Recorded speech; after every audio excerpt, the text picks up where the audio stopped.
ವಹಿವಾಟಿಂದ ಬಂದು ಗೃಹ ಸಚಿವರು ತಮ್ಮ ಸ್ಟೇಟ್ಮೆಂಟ್ ಅನ್ನು ಕೊಟ್ಟರು. ಆದರೆ ಪೊಲೀಸ್ ಇಲಾಖೆಯ ಹಿರಿಯ ಅಧಿಕಾರಿಗಳು, ನಮಗೆ ಗೃಹ ಸಚಿವರ ಬಗ್ಗೆ ಅಪಾರ ಅಭಿಮಾನ ಐತಿ, ಗೌರವ ಐತಿ, ಸೌಮ್ಯ ಸ್ವಭಾವದವರು. ನಾ ಹಿಂದೆ ಒಮ್ಮೆ ಹೇಳಿದ್ನವ್ರಿಗೆ, ಸರ್ ನಿಮ್ಮಂತವ್ರಿಗೆ ಇದು ಇಲಾಖೆ ಬ್ಯಾಡ್ರಿ, ಬೇರೆ ಇಲಾಖೆ ತಗೋರಿ, ಇದು ಇಲಾಖೆ ಪೊಲೀಸ್ ಸ್ಟೇಷನ್ಗೆ ಆದ್ರೆ ಪೊಲೀಸರು ಭಾಷೆ ಹಂಗಿರುತ್ತೆ ಅನ್ನೋದು ಗುರ್ತೈತಲ್ಲ ಎಲ್ಲರಿಗೂ. ನಿಮ್ಮ ಬಾಯಾಗಾರ ಅಂತ ಕೆಟ್ಟ ಶಬ್ದ ಎಂದೂ ಬರುವುದಿಲ್ಲ, ನಿಮಗೆ ಇಲಾಖೆ ಹೊಂದುದಿಲ್ಲ ಅಂತೇಳಿ ಗೌರವಾನ್ವಿತ ಪರಮೇಶ್ವರ್ ಅವ್ರಿಗೆ ಹೇಳಿದ್ದೆ.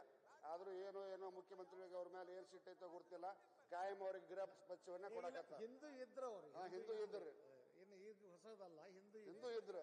ಯಾರನ್ನಾರ ಒಬ್ಬರನ್ನ ಏನಾರ ಮಾಡ್ಬೇಕಂದ್ರೆ ನಂಬರ್ 2 ಸೆಲ್ಯೂಟ್ ಹೊಡಿಸುವಂತ ಅವ್ನ ಹಣ್ಣು ಮಾಡ್ಬೇಕಂದ್ರೆ ಗೃಹ ಇಲಾಖೆ ಕೊಡ್ಬೇಕು. ಒಬ್ಬ ರಾಜಕಾರಣಿಗೆ ಬಸವರಾಜ ಬೊಮ್ಮಾಯಿ ಅವ್ರು ನೀನು ಗೃಹ ಇಲಾಖೆಯನ್ನು ಕೊಡ್ತೇನೆ ಅಂದ್ರೆ ನನಗೆ ಕೈ ಮುಗಿತೀನಿ ಸಾಹೇಬ್ರೆ, ನನಗೆ ಹಾರ್ಟಿಕಲ್ಚರ್ ಕೊಡ್ರಿ, ಗೃಹ ಇಲಾಖೆ ಬೇಡ ಅಂತ ನಾ ಹೇಳಿದ್ದೆ. ಅಂದ್ರೆ ಯಡಿಯೂರಪ್ಪನವ್ರು ಬೊಮ್ಮಾಯಿ ಅವ್ರಿಗೆ ಕೊಟ್ಟದ ಅದ ಉದ್ದೇಶನ.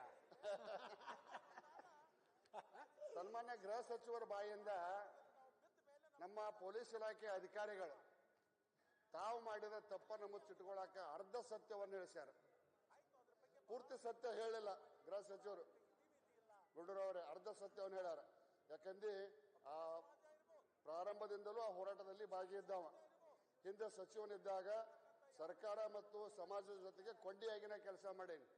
ಆ ಕಾರಣಕ್ಕಾಗಿ ಅರ್ಧ ಸತ್ಯವನ್ನು ಹೇಳಿಸಿದಂತ ಅಧಿಕಾರಿಗಳು ಸರ್ಕಾರವನ್ನ ದಾರಿ ತಪ್ಪಿಸಬಾರದು ಅನ್ನುವಂತ ಮನವಿಯನ್ನು ಮಾಡ್ತೇನೆ. 3 ಜನ ಸಚಿವರು ಬಂದು ಸನ್ಮಾನ್ಯ ಮುಖ್ಯಮಂತ್ರಿಗಳು ನಿಮ್ಮನ್ನ ಸಂಧಾನಕ್ಕೆ ಕರೆಯಕತ್ತಾರ ಅಂತ ಹೇಳಿದ್ರು. ಅವರು ಬಂದು ನಮ್ಮ ಹಿರಿಯರಾದ ಡಾಕ್ಟರ್ ಮಹದೇವಪ್ಪನವರು ಭಾಷಣ ಮಾಡುವವರೆಗೂ ನಾನು ಅಲ್ಲೇ ಸ್ಟೇಜ್ ಮೇಲೆ ಅದೇನಿ. ಅವ್ರು ಮಾಡಿದಂತ ಭಾಷಣ, ನಿಮ್ಮ ಭಾವನೆಗಳನ್ನ, ನಿಮ್ಮ ಅಭಿಪ್ರಾಯಗಳನ್ನ ಮಾನ್ಯ ಮುಖ್ಯಮಂತ್ರಿಗಳ ಗಮನಕ್ಕೆ ತರುತ್ತೇವೆ ಇಷ್ಟ. ನಿಮ್ಮನ್ನ ಮುಖ್ಯಮಂತ್ರಿಗಳ ಕರ್ದಾರ ಅಂತ ಹೇಳಿಲ್ಲ. ಬೇಕಾದ್ರೆ ಅವ್ರು ಮಾಡಿದ ಭಾಷಣದ ವಿಡಿಯೋ ಕ್ಲಿಪ್ಪಿಂಗ್ ಅನ್ನ ತಾವು ತರಿಸಿ ನೋಡಬಹುದು. ಗೃಹ ಸಚಿವರು ನಿಮ್ಮ ಬಾಯಿಂದ ತಪ್ಪು ಹೇಳಿಸ್ತಾ ಇದ್ದಾರೆ. ಆ 3 ಜನ ಸಚಿವರು ನಿಮ್ಮನ್ನ ಮುಖ್ಯಮಂತ್ರಿಗಳ ಕರ್ದಾರ ಅಂತ ಹೇಳಿಲ್ಲ.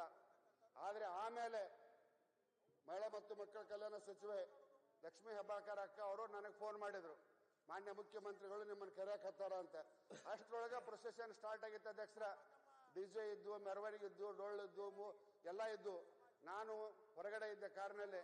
ನಾನು ಫೋನ್ ಮುಖಾಂತರ ಯತ್ನಾಳ್ ಅವರಿಗೆ, ಜಯಮೃತ್ಯುಂಜಯ ಸ್ವಾಮೀಜಿಗೆ, ಅರವಿಂದ್ ಬೆಲ್ಲದವರಿಗೆ ಫೋನ್ ಹಚ್ಚಿದ. ಬೇಕಾದ್ರೆ ನನ್ನ ಟೈಮ್ದಾಗ ಔಟ್ ಗೋಯಿಂಗ್ ಕಾಲ್ ತೆಗೆದು ನಾನು ಗೃಹ ಸಚಿವರಿಗೆ ತೋರಿಸ್ತೇನೆ.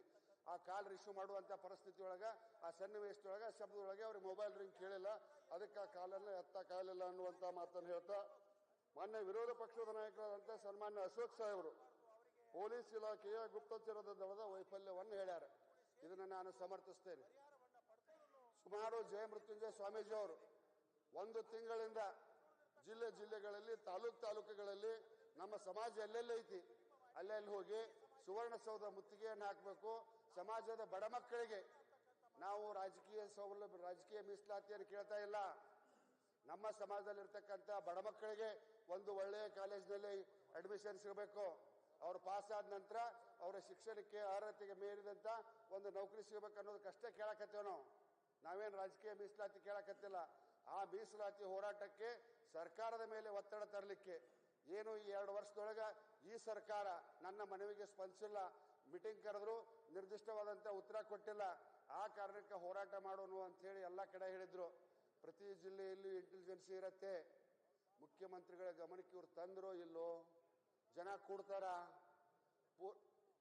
ಪೂರ್ವಭಾವಿಯಾಗಿ ಸಮಾಜದ ಮುಖಂಡರನ್ನ, ಸ್ವಾಮೀಜಿ ಅವರನ್ನು ಕರೆದು ಮಾತಾಡ್ರಿ ಅಂತ ಹೇಳಿದ್ರ ಇದು ಸರಿಯಾದ ಕ್ರಮ ಹಾಕಿತ್ತು. ಸಿಸಿ ಪಾಟೀಲ್ ಸಾಹೇಬ್ ಹೇಳಕತ್ತಾರಲ್ಲ ವಿಜಯನ, ಅದಕ್ಕೆ ಸರ್ ಇದೇನ್ರಿ ಇದು? 3 ಜನ ಸಚಿವರು ಕಳಿಸಿದ್ರು, ಸುಳ್ಳು ಮಾಹಿತಿ ಕೊಡಬಾರ್ದು. 3 ಜನ ಸಚಿವರು ಹಾನಿಯಾಗಿ ಹೇಳ್ತೇನೆ, ನಾವು ಹಾನಿ ಮಾಡ್ತೀವಿ, ಹಾನಿ ಮಾಡೋದಷ್ಟೇ ಅಲ್ಲ, ಸುಳ್ಳು ಮಾಹಿತಿಯನ್ನು ಕೊಡಬಾರ್ದು. ಮುಖ್ಯಮಂತ್ರಿಗಳು ಕಾಯಕತ್ತಿದ್ರು, ಇಲ್ಲಿ ಸಮಯ ಕೊಟ್ಟು ಕಾಯಕತ್ತರು. ಇವ್ರು ಬರ್ದೇ ತಿರಸ್ಕಾರ ಮಾಡಿ ಮುತ್ತಿಗೆ ಹಾಕ್ಬೇಕು ಅಂತ ಯತ್ನಿಸಿ ಇವರು ಇನ್ನ ಬಿಜೆಪಿ ಪ್ರಾಯೋಜಿತ RSS ಅವ್ರು ಬಿಟ್ಟು ಕಲ್ಲು ಒಗಿಸಿದ್ರು, ಪೊಲೀಸರಿಗೆ ಕಲ್ಲು ಒಗಿಸಿದ್ರು. ಆಯ್ತು, ಗದ್ದಲ ಇಷ್ಟೇ ಆಗಿದ್ದಿದೆ. ಸುಳ್ಳು ಮಾಹಿತಿಯನ್ನು ಕೊಡೋದು ತಾವು ಹೇಳಿದಿರಿ ಮುಂಜಾನೆ.